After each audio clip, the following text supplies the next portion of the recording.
What if the stock market isn't as unpredictable as we've been led to believe?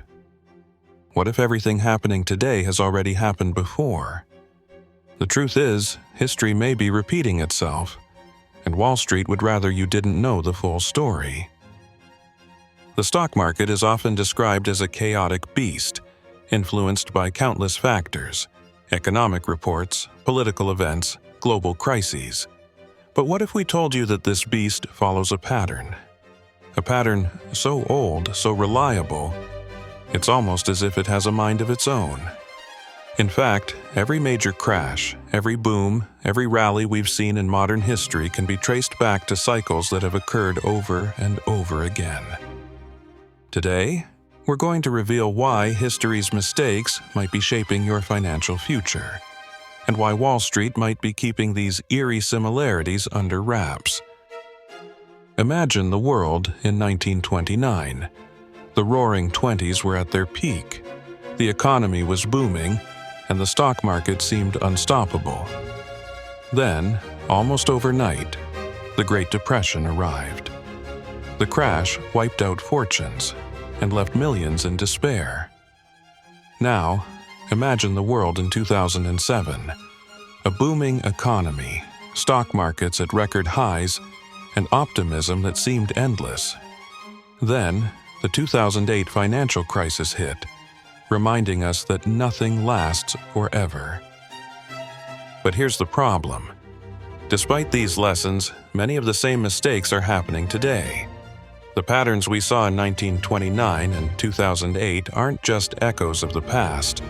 They're the very same forces shaping today's market. And as history repeats itself, the question is, will we learn from the past? Or are we doomed to make the same mistakes? Let's start by looking at the most infamous crash in American history, the 1929 stock market crash. Before the market crashed, the economy was thriving. Business was booming, stock prices soared, and many believed they were on the verge of a new economic era. People flocked to the stock market convinced that it was the path to untold wealth. In fact, it became a cultural obsession, one in which nearly every American believed they could turn a small investment into a fortune. Banks lent money to investors with little regard for the risk, creating an environment ripe for speculation. Sound familiar? At the time, the market had grown so inflated that many companies were worth far more than their true value. The prices were detached from the economic realities of the time, driven instead by a speculative fever. Then, on October 29, 1929, the stock market collapsed. The Great Depression had begun. In the aftermath, the economy spiraled into one of the darkest periods in history, with millions losing their jobs, their homes, and their savings. If we fast forward to 2007, we see a strikingly similar scenario. The global economy was experiencing a period of growth, and stock markets were soaring to new heights. Housing prices were at an all-time high, and banks were eagerly lending money to anyone who could sign a mortgage. Investors were convinced that housing prices would only go up, and so mortgages were handed out with reckless abandon. The risk? No one seemed to care. Fast forward to 2008, and the bubble burst. The housing market crashed, triggering a financial crisis that spread worldwide. As the market collapsed, banks that had been deemed too big to fail teetered on the brink of collapse. Taxpayer money was used to bail them out, and once again, millions lost their jobs, their savings, and their homes. Now, in the present day, we see many of the same symptoms. Stock prices have soared, cryptocurrency markets are seeing sky-high valuations, and people continue to pour money into speculative investments. At the same time, central banks are once again keeping interest rates artificially low, encouraging risk-taking behavior across the globe. The pandemic-induced stimulus, designed to cushion the economy, has left behind massive amounts of debt. Inflation is creeping higher, and the stock market shows no sign of slowing down. Does this sound familiar? It should.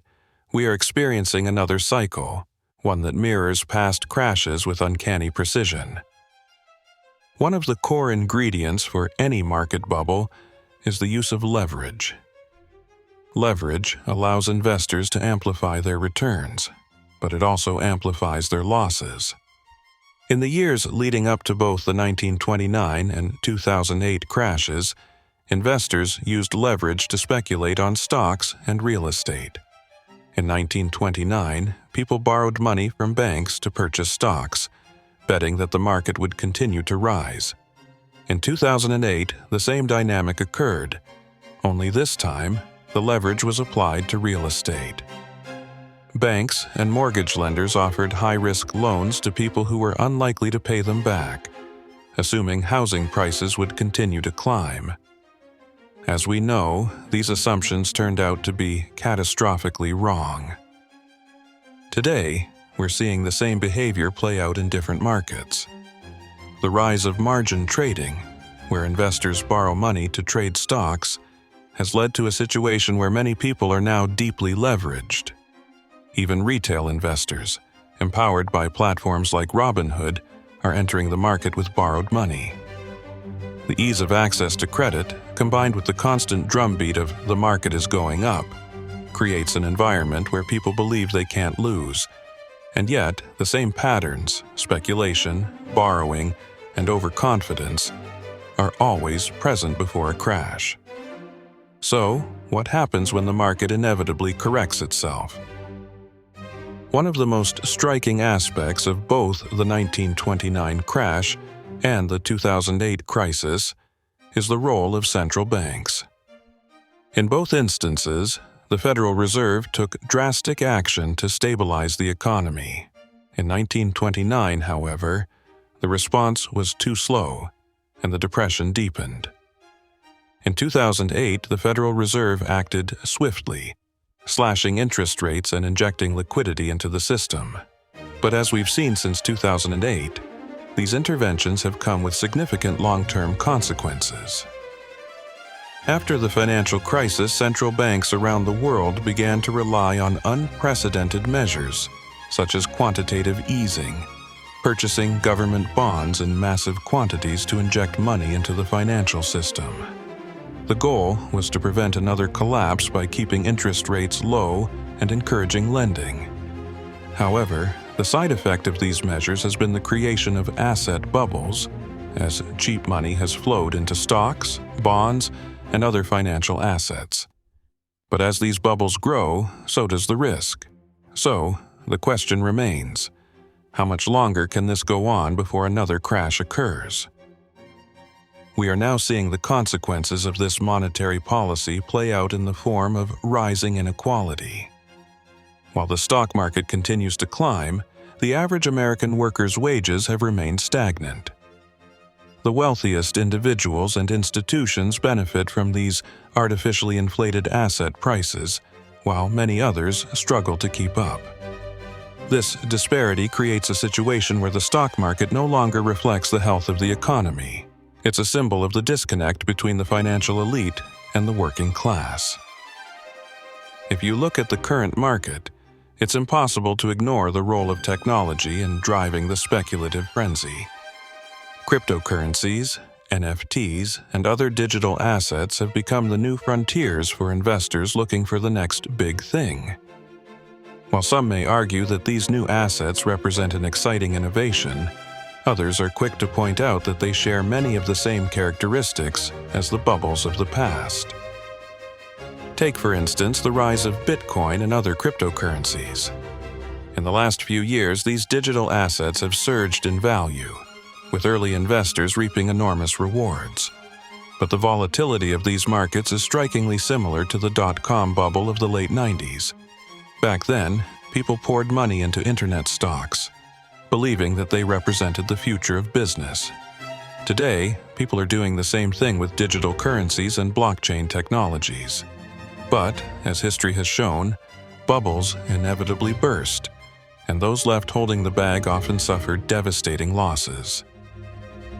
In addition, social media platforms like Reddit have allowed retail investors to rally together and drive up the prices of certain stocks in a manner reminiscent of the pump-and-dump schemes of the past. These coordinated efforts have led to market swings that appear almost entirely disconnected from the underlying fundamentals of the companies involved. The question is, how long can this kind of market behavior continue before the inevitable correction takes place? Looking forward, it's clear that we are once again at a crossroads. The global economy is teetering on the edge, with mounting debt, rising inflation, and an overheated stock market. While some may believe that central banks can continue to manage the situation, history suggests that these interventions may only be delaying the inevitable. The next crash may be right around the corner, and when it comes, it's likely to be just as severe as the crashes of the past. But what can we do to prepare? The first step is to recognize the patterns. Understanding that history often repeats itself can give us an edge in navigating the current market. By looking at the signs, rising debt levels, overvaluation of assets, excessive speculation, we can begin to anticipate what might happen next. Additionally, diversifying our investments, avoiding excessive leverage, and focusing on long-term value rather than short-term gains can help protect us from the inevitable market corrections. The truth is, we are living through a period of tremendous uncertainty. But one thing is certain: the cycle will repeat. The question is whether we'll be ready when it does. But the most chilling aspect of this pattern isn't just its predictability, it's how little has changed over time. The very same forces that led to the Great Depression are still at play today. The fundamental principles of human behavior, greed, fear, and speculation, remain constant. The players may have changed, the names of the companies, the faces in the boardrooms, the platforms we use to trade, but the underlying patterns haven't. What if we are nearing a tipping point? What if the next financial crisis is already in motion, but we're too absorbed in the moment to notice the signs? Remember, history is often written by those who are unaffected by the immediate consequences, those who are far enough removed from the crisis to analyze it with hindsight. But in the moment, when the crash finally comes, it may seem like a sudden, unexplainable event. The truth is, it will have been brewing for years, if not decades. As we've uncovered, the stock market's eerie history repeats itself over and over again. From the boom and bust cycles of the 1920s to the housing bubble of 2008, we see how history's patterns are playing out once again today.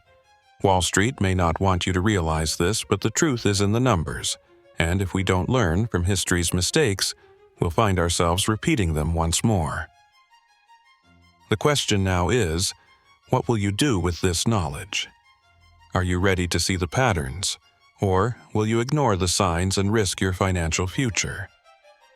If you want to stay ahead of the game, make sure to subscribe for more in-depth analyses.